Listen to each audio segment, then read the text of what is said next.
Hello, folks. Welcome, everybody. Just get a sense that you're all climbing into an auditorium. There's lots of people registered here, so there's many people beside you. You're walking down the aisle. You're getting ready to sit, sort of see folks next to you. We're letting them all pile in because there's lots of folks here who are interested in hearing about the author talk that we have today. And thank you all for registering and joining us for this conversation with two of the authors of a book that we really enjoyed and really pleased to share with the audience. So we'll just give a moment here as we can see all the number of participants rising and folks joining and jumping. Look to your side, say hello to the person next to you as they settle into their seat as well. Thanks, Joseph. Great to have you here, and thrilled that you all are able to join us. My name is Stuart DeQ. I'm the executive director of the Yale Center for Business and the Environment, which is a joint initiative between the Yale School of Management and the Yale School of the Environment. This is a talk in a CBAE author talk series where we feature folks who have thought incredibly deeply and in really helpful and interesting ways about complex topics and have taken the time to synthesize those. And we want to pause and focus on their perspective. We're thrilled today that the host for this conversation, Vincent Stanley, who is the director of philosophy at Patagonia. He's also a resident fellow at the Yale Center for Business and the Environment and the co-author of a wonderful book, The Responsible Company with Yvon Chouinard. And Vincent is someone who asks us wonderful questions about how we can get better at what we do and how we can improve here at Yale. And he's the perfect person to always ask the questions of the authors that we bring on. So we're really thankful that Vincent has taken this on. And we've got the two authors here today who both have left impressions on this university and this place. Andrew Winston is an alum of the Yale School of the Environment, whose generosity and time and ability of insight and networks has always given back to the school in incredible ways. And Paul Pullman left an indelible impression on this place when he visited right after the first chapter of this book at Kraft Heinz and met with both deans of the Yale School of Management and the Yale School of the Environment. And those folks still comment on how much that meeting and the conversation had left an impression here at this university. Heather, my colleague, is going to drop into the chat a link to buy the book. Net positive if you haven't received a copy already. It's floating around my head at the moment, but here it is. Please, after the conversation, please, we really would encourage folks to take a look at it, learn from it. And with that, only kind of ground rules, we'll do about 30 minutes of conversation here with Vincent guiding it with Paul and Andrew. Please use the Q&A function for any questions that come up. We will organize and guide all the questions that way. And I'll turn it over to Vincent. And thanks again, Vincent. Thank you, Stuart. It's really an honor to be here to talk with Paul and Andrew. I know that Patagonia is often held up as a model of a progressive company, and people ask me, well, what are companies you look to? Who's doing interesting work? And in the last 10 years or so, it's always been Unilever and Danone as the companies that are really, they're asking the questions in the right order. That is, given the environmental and social crisis, what do we need from business? Rather than what does business need to do to survive or skirt the environmental and social crisis. And just a little bit of background, I think you probably know these two fellows. Paul was worked at Procter & Gamble for many years, and then joined Nestle as CFO, and then for 10 years worked as the CEO of Unilever, and since then has started his own foundation called Imagine. Andrew Winston is a frequent writer in HBR and MIT Sloan Review and other more generic publications. He's also the author of The Big Pivot and Green to Gold. And I want to just start out, get into this and ask the first question. It's such an interesting book. You've covered such good ground. And starting with first principles, I wanted to ask you, um, you talk about infinite capitalism on a finite planet. And what do you mean by that? Let either one of you take the question. Well, perhaps I'll kick it off if that's okay, Andrew. But first of all, I obviously would never have written a book with someone else that hadn't gone to Yale. So I'm glad that you acknowledge Andrew's intelligence, and that really makes the book worth reading, if I may encourage for the audience that haven't read it yet. But Vincent, also your definition and book and starting the discussions on what responsible business looks like is really has given us the courage to write Net Positive, which really is about a movement and a mindset change that we need in this world at scale to really implement ultimately these wonderful sustainable development goals and attack these two most burning issues of climate change and inequality. You know, we've had tremendous success lifting enormous amounts of people out of poverty over the last few decades. China, a big part of it, but also in many other parts of the world. But we've also discovered that this extractive or linear model of consumption isn't really working for us anymore. All the products that are produced in this world, for example, only 8% is being reused. And with this enormous wealth creation and growth in access to many more products, the population grows, the numbers don't add up anymore. We've seen a 12-fold increase in output in this world since World War II, a tripling of the population, and that has put an enormous stress on the planetary boundaries. Didn't have to be, but we chose to do it that way because it was basically lazy thinking. In fact, I always say nature is regenerative by itself and circular, if you want to, for some people, and waste and the way we have started to produce is really an invention by humans. The good thing is then we can also uninvent it, if that word exists. But if you look at it very simple, in my mind, the world exists about what, 4.6 billion years. So you put that on a scale of 46 years to make it simple. In these 46 years, human beings have only been around for about 4 years. The Industrial Revolution only started 1 minute ago. And in that 1 minute, we've already destroyed 50% of the world's forests.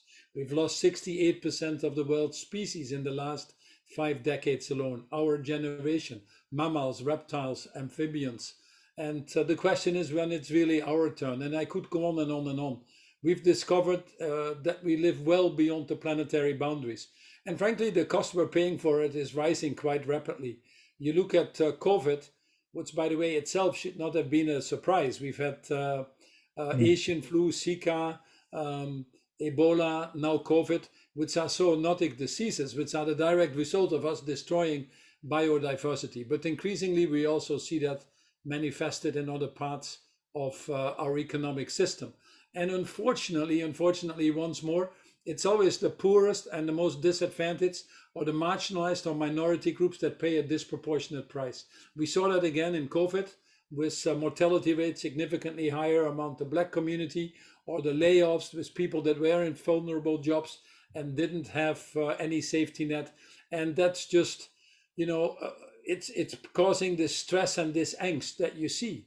Anytime a lot of people feel that the system is not designed for them anymore, they ultimately will rebel against itself. And we're starting to see this in the political process as well, and many other things in society.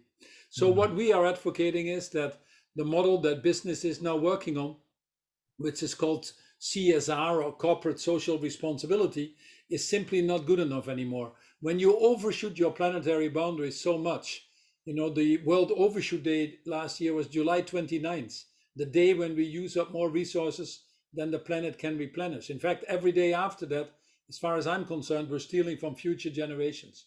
So the CSR notion of being less bad, which you also very much saw at the COP26, less carbon emission, less deforestation, a little bit more sustainable sourcing. But at the end of the day, it's less bad. In a world that overshot planetary boundaries, less bad is simply not good enough anymore. I used to murder 10 people, now I'm murdering 5 people. Am I a better murderer? Give me a break. So companies say, I understand that, I want to be sustainable. But what is sustainable? Sustainable is admirable, but it's neither good nor bad.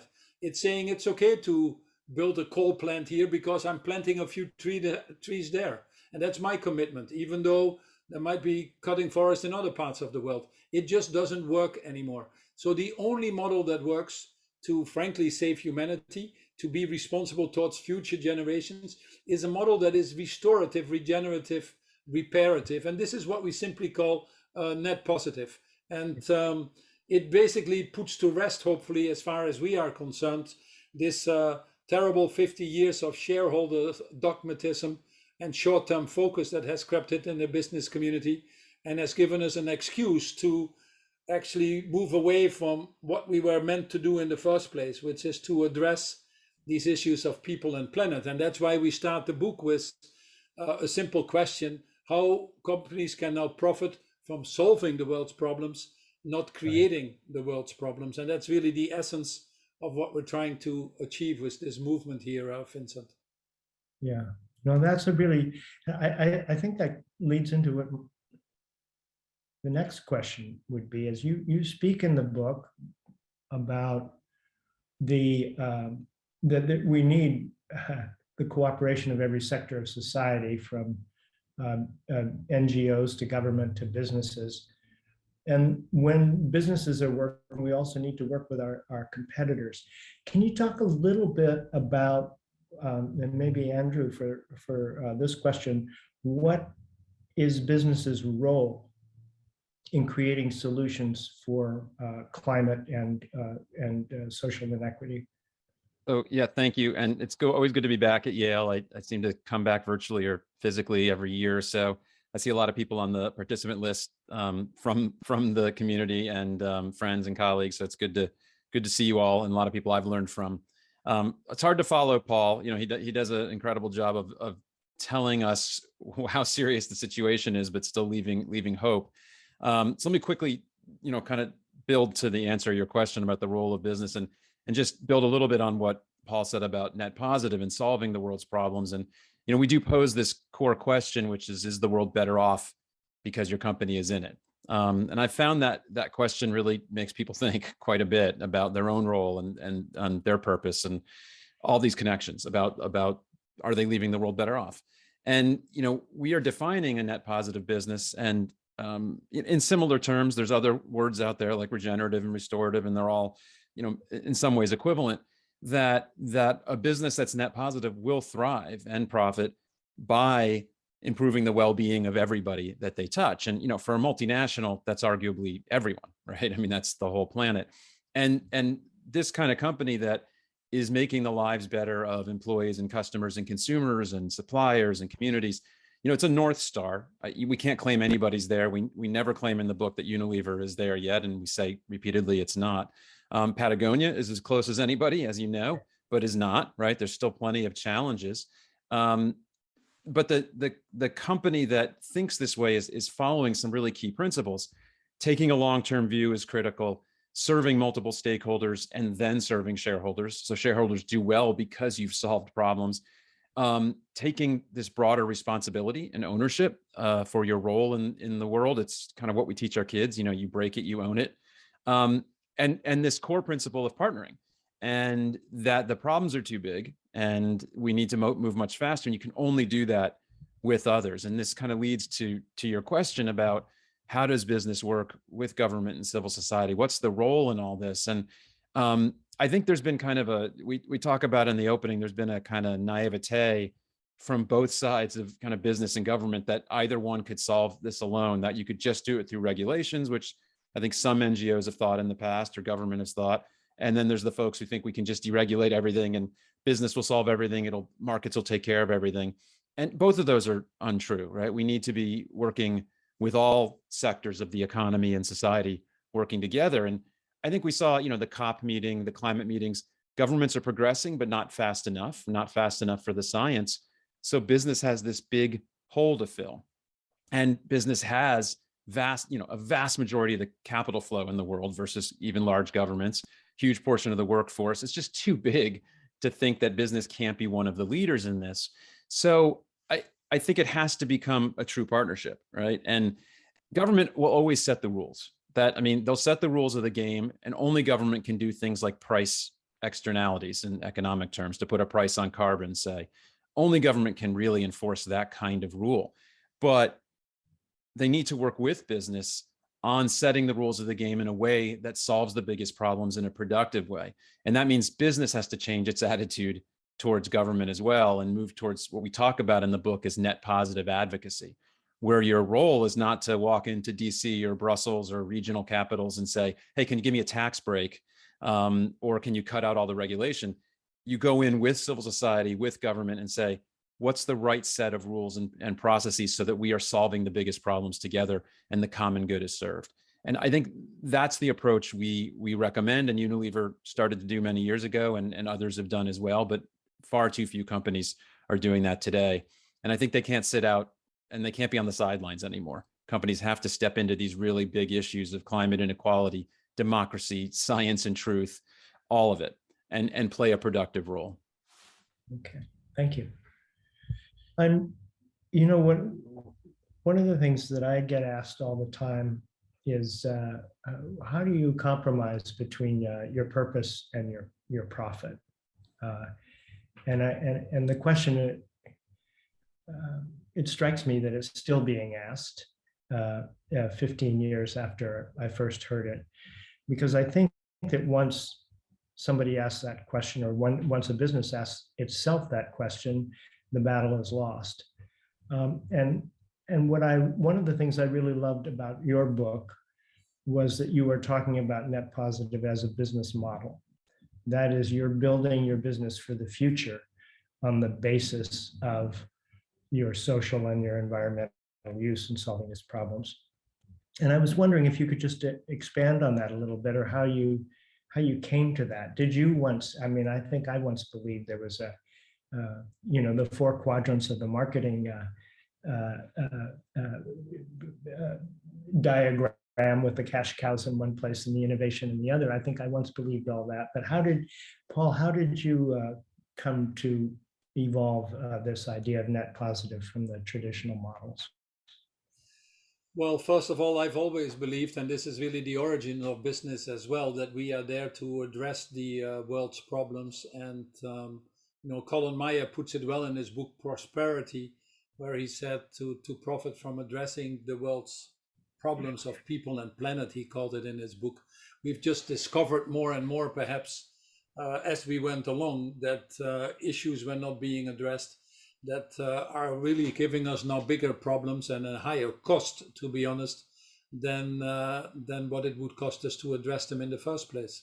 So I think we are in a sweeter spot than ever before, where the interests of shareholders and the multiple stakeholders are actually starting to converge.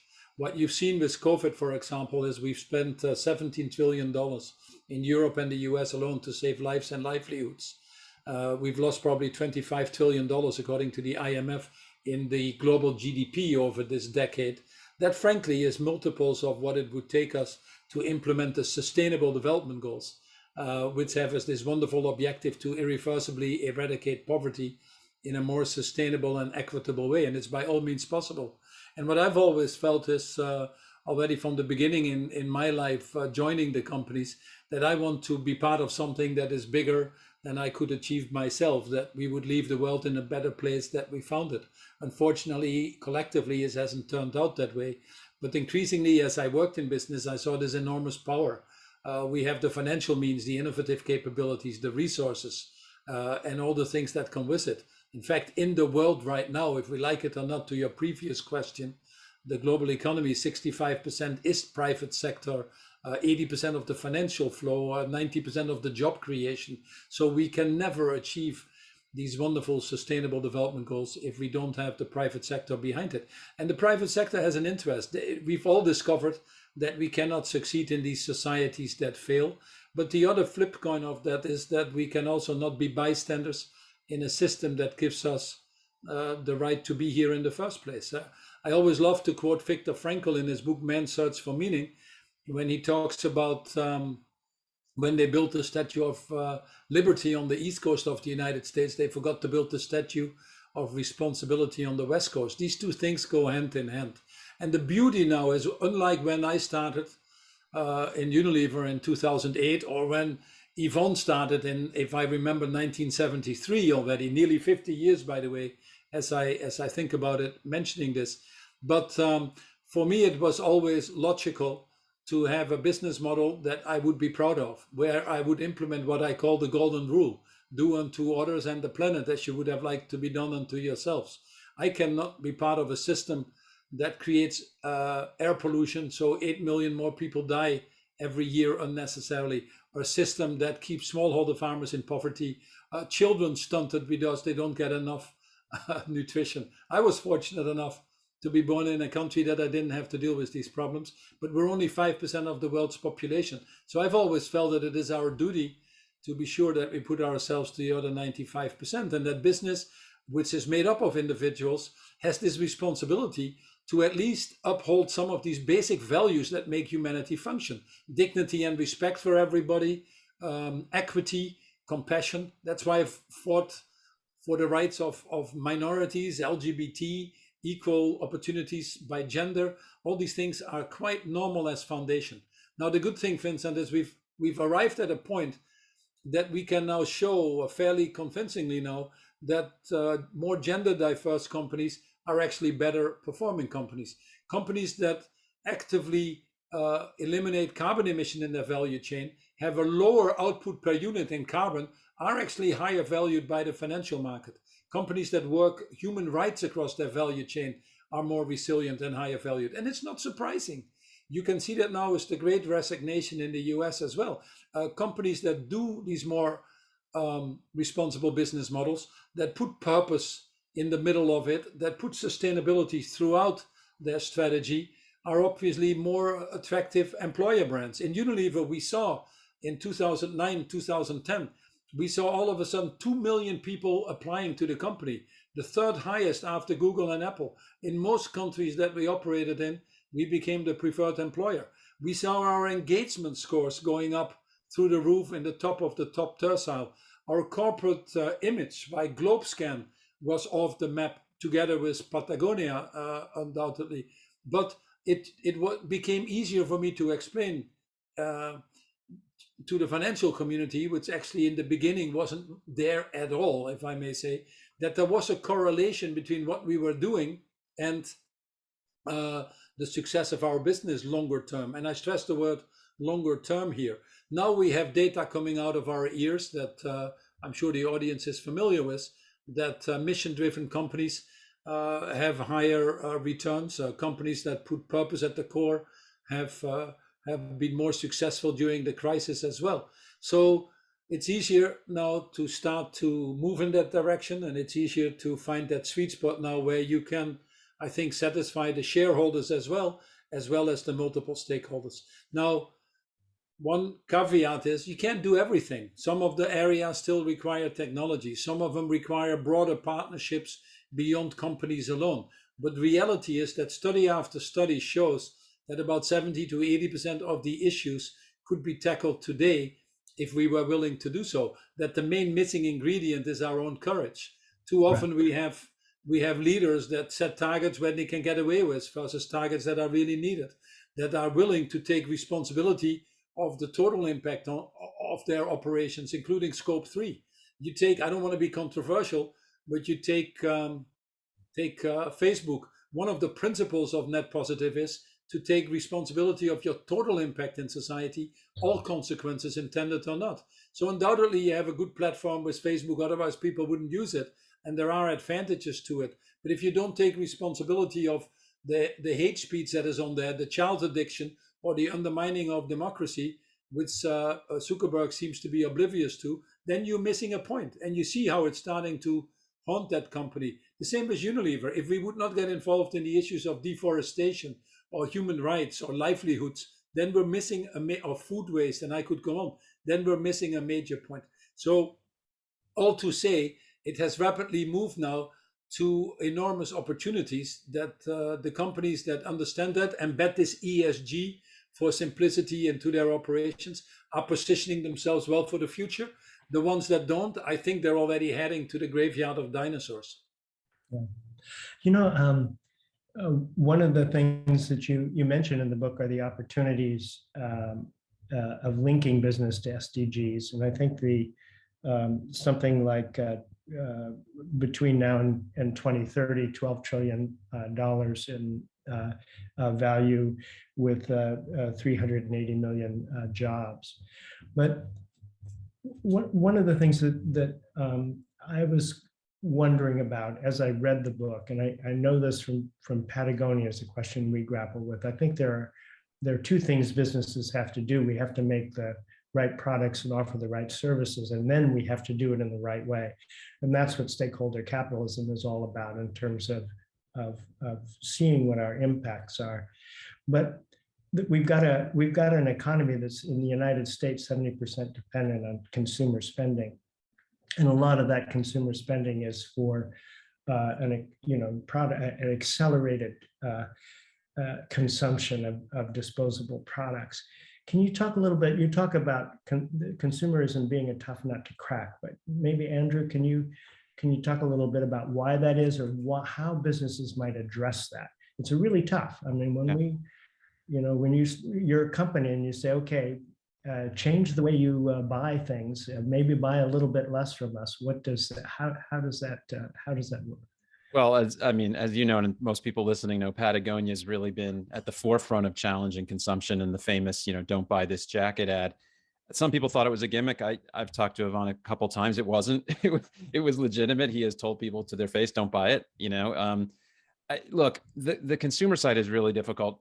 And Paul can speak to Unilever's experience, but when Unilever has missed any of its targets from its Unilever Sustainable Living Plan, and they haven't missed many, they've generally been around the consumer side, right? How do you reduce the footprint of energy use in the water and heating of water for washing clothes, washing your hair? It's just so hard to get people to do things like take a shorter shower, right? It's been very difficult. And we have a long history now, decades of surveys showing that everybody says they're interested in buying more sustainably, right? But the percentage that seem to, in reality, that will really choose on sustainability is still kind of like single digit percentage, right? Where that's their core thing. I think what's changed is much larger percentage have some form of all else equal, right? If I can get the same kind of rough quality and price, I want the one with the better story. I think that's become the norm, and I'm sure Patagonia has been as good at telling a story as anyone. But it's interesting that we've, I think, put the responsibility on consumers for so long, on all of us, and we do all have a responsibility. But there's some really, I think, legitimate pushback happening now in sustainability, and people saying, look, asking people to make all these choices when there are systemic blockages to that. Like I could have said 10 years ago, I really want a good EV, and there weren't any, right? I mean, there wasn't a system in place. So I think we are recognizing more and more that we can make it easier for consumers, for all of us as consumers, by changing what's available and changing the systems. It's also a little bit disingenuous when I hear companies say, oh, well, of course we could offer green things, but they don't want it. I hear that in the food. I've heard it in the food in the past, in cars in the past. And it's a little disingenuous because companies have created consumer demand, right? Forever.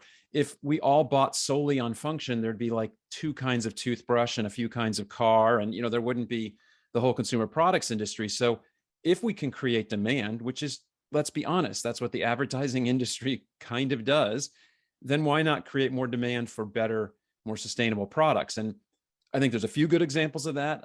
10 plus years ago, Home Depot and Walmart succeeded in convincing people to buy CFLs, even though they were more expensive upfront. And that had been really hard. And they did it by teaching about kind of total cost of ownership in the store and educating more about what you're getting for this product. And I think companies can do more of that. And I think now, finally, I think consumers, there's a bigger bunch that are leading on this, that especially the younger ones, that they want a more simple lifestyle, they want careful consumption, and they want a better story and much more transparency. And I think that's part of the answer, is to tell a clear story and have a better story, even if it's in progress, like Patagonia's and Unilever's, so that people know what they're getting and they know where they're buying actually does influence the issues that they care about. But we need to make it simpler, right? It has to be easier for them to do it. Yeah, if I may add to that, Gandhi said the rich have to live simply so the poor can simply live. and there's no doubt that we have to adjust the way we live and actually what we value. You know, if we and the American culture might be the extreme on that, where self-worth is measured by net worth, you know, you're not going to solve it. So one of the main things that we need to do is to change the definition of success. Success shouldn't be more stuff. Success should be a healthy quality of air we can breathe, a peace in the world, quality of education, and all these things, good access to healthcare so that you have healthier, longer lives, not reduced life expectancies as you currently are experiencing in the US. So redefine from making more stuff, which is this unfortunate GDP measure that Simon Kushnick wanted us for when he created it. That's just industrial output, guys. It doesn't measure a lot of the things like finite resources, income inequalities, externalities. You'd be daft to use this as a measure of success. So this is where we see increasingly an awareness being built, countries starting to redefine it, and indeed some of the leading companies. But we won't get there with the consumers alone. You know, the main percentage of the population lives in countries that are not on the line right now. And that's where all the growth is going to be. They aspire to live like us, and they have all the rights to aspire to that. But they're worried even if there's food on the plate on Friday, if their children are going to survive past the age of 5, if they will ever get a job in their lives. So they're not going to have a debate with us about climate change. They're saying, guys, help us. We don't even have the courage to put 100 billion on the table to help the poorer countries with climate mitigation. None of them have ever cost any of that stuff. And even the US or Europe isn't even willing to give a penny, symbolic amounts. We've spent $17 trillion on COVID. We're not even willing to dish up 100 billion. In fact, we're not even willing to dish up the 50 billion to give anybody access to the vaccines. We rather buy 8 times more for ourselves, like Canada, 8 times more than what the population needs, than giving one thing to someone that we call a poor person. But before, we need to realize first and foremost that we live on planet Earth, that many of these issues don't have boundaries, that we all belong to tribe humanity. So it's this consciousness that is the problem. This, Vincent, is not a crisis of climate change or food security or deforestation. This is a crisis of greed. This is a crisis of apathy. This is a crisis of selfishness. That's why we are talking to you, because Yale is an institution of learning, is a creator of leaders. We clearly have created the wrong leaders. Most of the MBA programs are reflections of little Milton Friedmans on steroids. So in Unilever, we made the goal of decoupling growth from environmental impact. As long as we redefine growth, we can grow. In Unilever, actually, we went from 38 billion, 37 billion euros when I started to 52 billion euros, a 300% shareholder return. These numbers will be forgotten. But what will not be forgotten is we did that by improving the lives of billions of people. We did that by decoupling the resource use from environmental impact. You know, we can feed the world on regenerative agriculture. We cannot feed the world by cutting down the forests. And by the way, as we feed the world on regenerative agriculture, it would also be fair to pay the farmers a fair compensation for what they're doing. So it is the way that we work, the business models, the design that we put behind it that we have to change. And that's really the essence of what we're trying to call in the book and call out in the book. And frankly, it's a way of thinking that is the opportunity, but also right now the bottleneck, this level of awareness or this willingness to assume that responsibility, this lack of courage is at the essence. And you know, so 80% of it is a question of human willpower, if I may say. The good thing is, by the way, if I end like that, willpower is a renewable resource. So I like it myself. I think that's a good place, willpower as a renewable resource or as a source of regeneration. I think that's a good place for us to pause and start to take questions. I think Heather is going to moderate. You mentioned in your last comments, Paul, about the difficulty of management education right now, which does not address the current situation we have, what the Pope calls as one crisis with two faces. It's both social and environmental. And I think we're going to have a leadoff question from David Bach, who is at Yale for many years and is now engaged in a program in Lausanne that is really linking business goals to SDGs. So hi, David. Thanks for joining us. Hi, Vincent. Nice to see you all. Hi, Paul. Hi, Andrew. I just got out of focus there. A big fan of the book. Why am I not in focus? So strange. I wanted to put my copy in the back of the shelf, but you wouldn't have been able to see it anyway because for some reason I'm blurred and I'm not even sure why. You in witness protection? I am in witness protection. Okay, I'll ask my question anyway. I'm not on here for my pretty face. I'm here for a sharp question. So I appreciate the passion. Really like the book. Somebody you both know well, Peter Bakker, the CEO of the World Business Council for Sustainable Development, visited us here at IMD recently, and he said to save the world, we need two groups of people in particular to change: accountants and business school professors. So it seems the accountants are beginning to do their part. That leaves business school professors, and you just started speaking about that, Paul. And I remember vividly when you visited Yale SOM in that talk that Stuart mentioned, you actually pointed at the Peabody Museum and talked about dinosaurs then as well, and it was sort of ominous for several of us. So with that in mind, I'd love to get your thoughts on how you would approach the MBA. I know both of you are quite close to management education. What are the things that we have traditionally taught that remain critical? What needs to come into the curriculum? And what, quite frankly, just has to come out because we're just perpetuating problems rather than developing people to find solutions? Andrew, you want me to kick it off or you want to go? Yeah, why don't you start? I'm happy to add on. I had the fortune to appoint Peter. He's a very good friend. We're both from the Netherlands, and I was 4 years the chair of the World Business Council for Sustainable Development. And Peter has been consistent to say that accountants change the world. And the announcement of the Sustainable Standard Board now was one of the major announcements during the COP26, moving from just only measuring and optimizing return on financial capital to also include social and environmental capital is the right way to go, and we couldn't go fast enough on that direction. A price on carbon would be a good example of that. We still, if we like it or not, we treasure what we measure, and that's a good thing. On the educational side, I have to confess, I'm the chairman of the Said Business School at Oxford.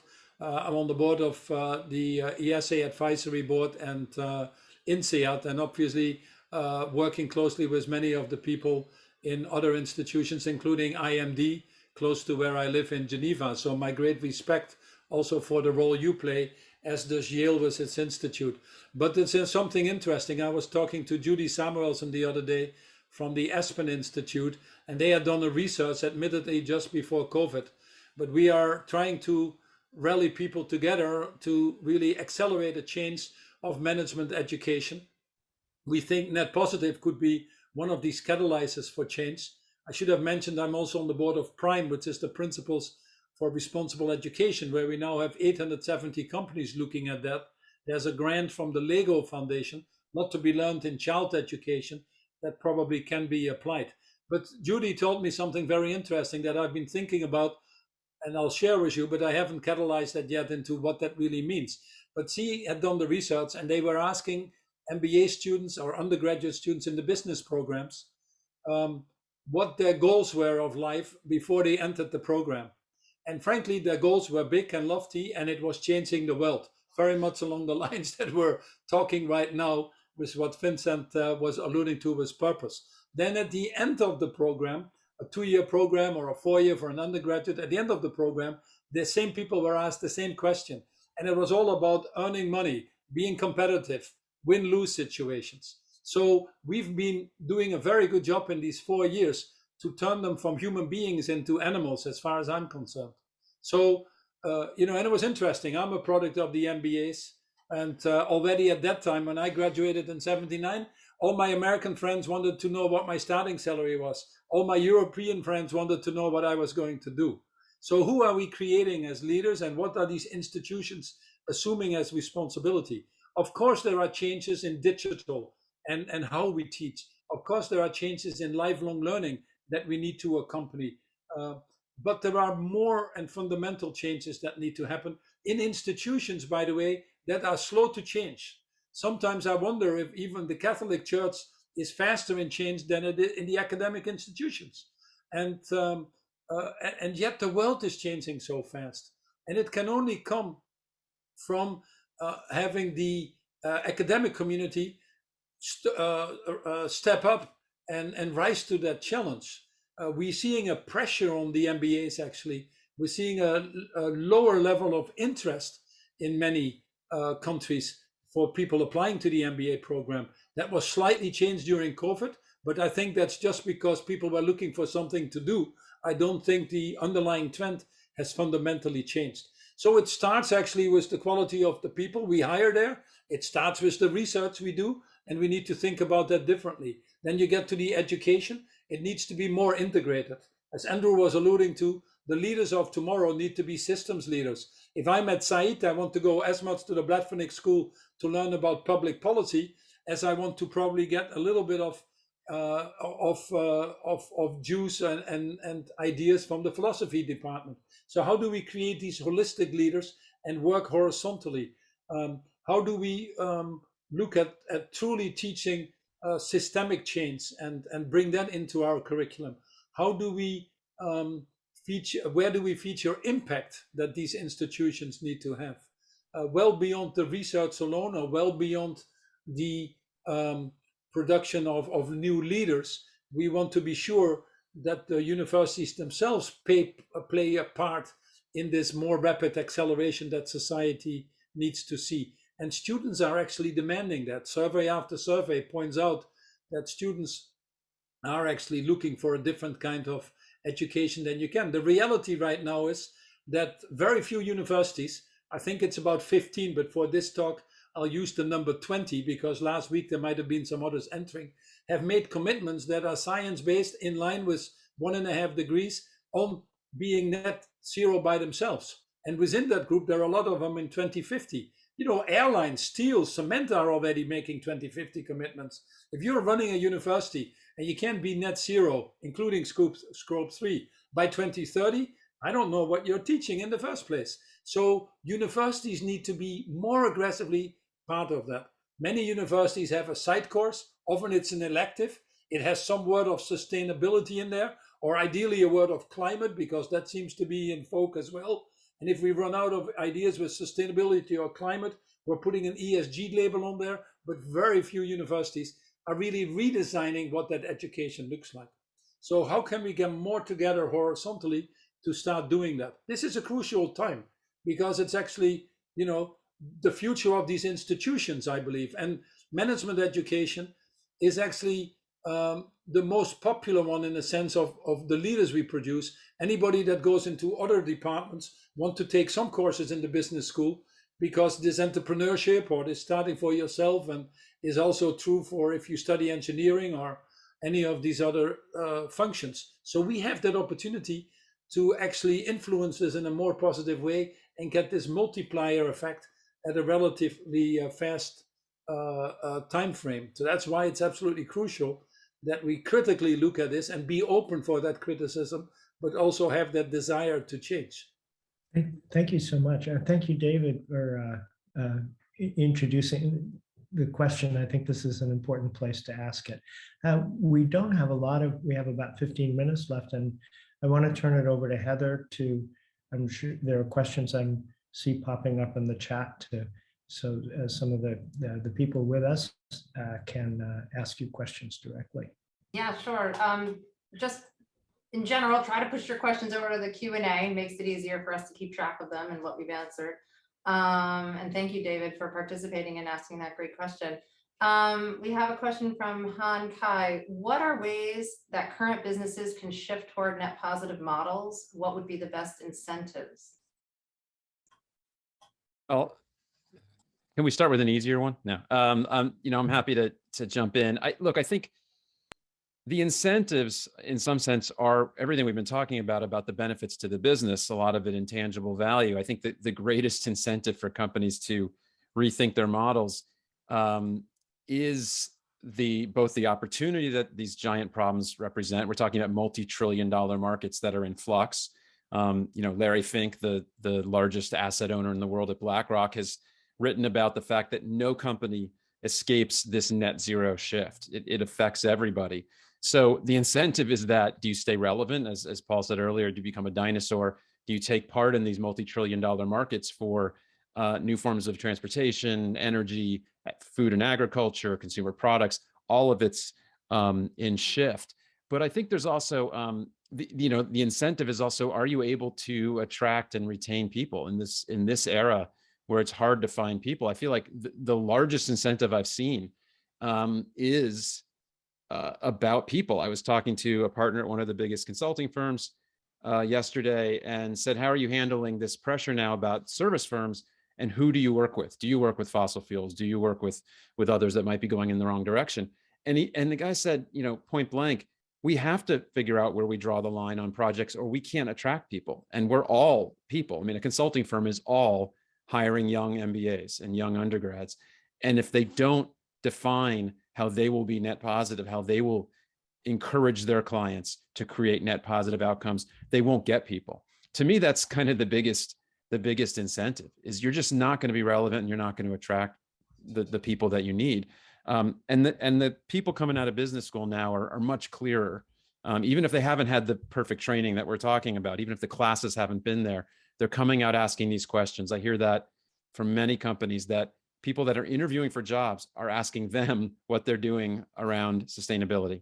And that's creating a pressure point. So that's incentive enough.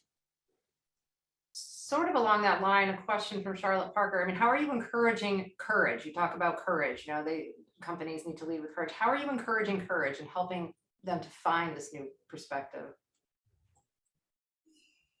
We're deliberately using the word courage because it actually comes from the French word cœur, which means heart.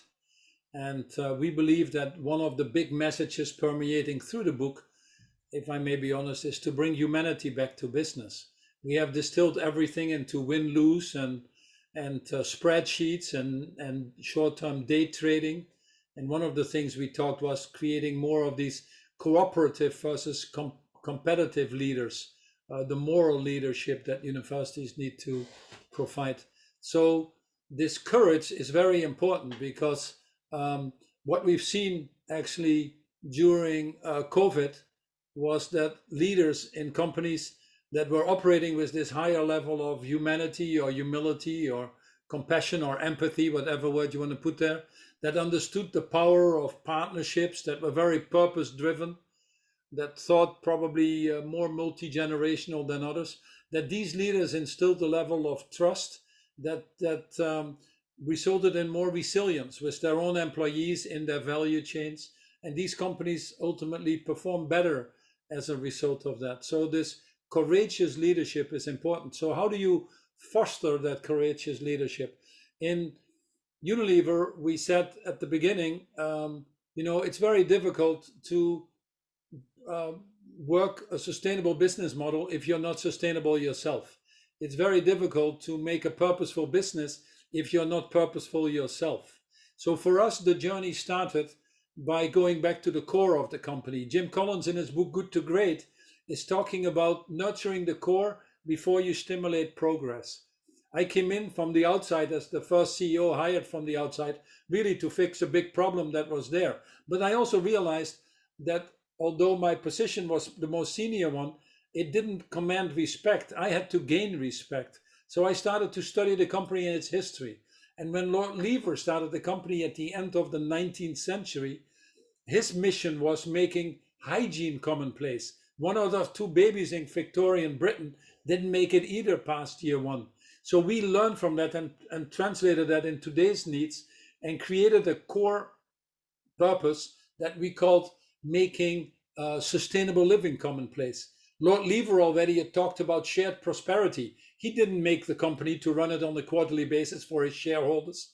In fact, the man always spent the money before he had it. He was always hovering on the border of bankruptcy. And versus his contemporaries, by the way, the Rockefellers, the Carnegies, the Millens, who first amassed enormous fortunes and then were buying off the guild, Lord Lever was the opposite. He built the houses for his workers before the factory was running. He introduced guaranteed 6-day work weeks, pensions in the UK. In fact, all his colleagues that were businessmen were accusing him of being a socialist, but it served him well. So this notion of shared prosperity, this notion of deeper purpose to run these businesses was very much ingrained in our history. Then when business got tough, and especially the last few decades, we lost that and we started becoming victims ourselves of that short-termism. So we spent a lot of time with people like Bill George, who had written this wonderful book called True North, to first, in the first year with the leadership team, to find our own purpose. Some people decided not to stay in the company. Some people redefined their purpose, but collectively we created that company purpose. It was very easy then to roll that out to the next 500, 5,000, and now about 70,000 people have gone through this in the company, what has become actually the most popular and desired training program. But it reinforced the corporate culture. It reinforced what we collectively are working on. And it created dynamics that I think created this, I would call it winning culture, certainly for the long term. And the results that we saw of 10 years of growing top and bottom line in a fairly competitive market was a result of that. People, for example, in many companies, if I just make it come alive, would, the CEO would go on the soapbox and say, we need to be more profitable. So we need to cut costs. So let's cut food waste so that we can be more profitable and see our share price go up. And that's, the motivation that happens in most companies, including some of them I worked for before. In Unilever, it's quite different. We actually succeeded in cutting more food waste from our value chain than our competitors by any measure, because people in Unilever know that there are 826 million people going to bed hungry every night, not even knowing if they wake up the next night. They also know that they're fortunate enough not to be any of these people. But if they don't cut the food waste, then someone else is paying the price. And that motivation, that deeper sense of purpose of why you are there, once you have that instilled in a company, is magic. It's not surprising that we saw that our brands that had a deeper sense of purpose, Domestos, a toilet bowl cleaner, making a commitment to build 100 million toilets, Dove working for women's self-esteem, when only 4% of women feel happy in the bodies they're in, because we've bombarded them with computer images. Or a brand like Lifebuoy, simply with the act of hand washing, helping a child reach the age of 5, when we still live in a world where 4 million children die every year of infectious diseases like pneumonia, diarrhea that can be avoided. That's what we are. The true level of billionaires, which was also clear in the fight between Kraft Heinz and Unilever, are not a few people that have already billions that can just play around with that money as if they live in Las Vegas. It are the people that touch billions of other people. And when you see that Lifebuoy in 10 years' time touched about 1.3 billion people, teaching them hand washing, that's more than the government or China and India can do combined. That's the function of companies. And not surprising, Lifebuoy has always grown double-digit over these years and has done very well. Thank you very much. So this notion of why we are here and why it's good for us, the more we tell these stories, and that's what Vincent's role is in Patagonia, the more we tell these stories, I think that is more powerful to convince people than talking some numbers or some language that only Wall Street understands. So many great questions coming in. Thank you for that. And another one coming in from Whitney Terrell, who wanted to talk about equity and power. So how is equity and power considered in all of this framing? And is there a proposal around not only the what, but the how and the who, and as decisions are made? So thinking about equity and power in this framing. Well, I'll just quickly key up. Paul has a lot to say about this, but one of the chapters the chapter, I guess, that's gotten the most attention in the book is we kind of thought about late in the game, which we call the elephants in the room. And we bring up all these issues that we say a company can't be net positive. It can't really contribute to the world if it's not addressing things like, does it pay taxes? Does it deal with corruption? How much are its CEOs making? How much are the C-suite making versus the average employee?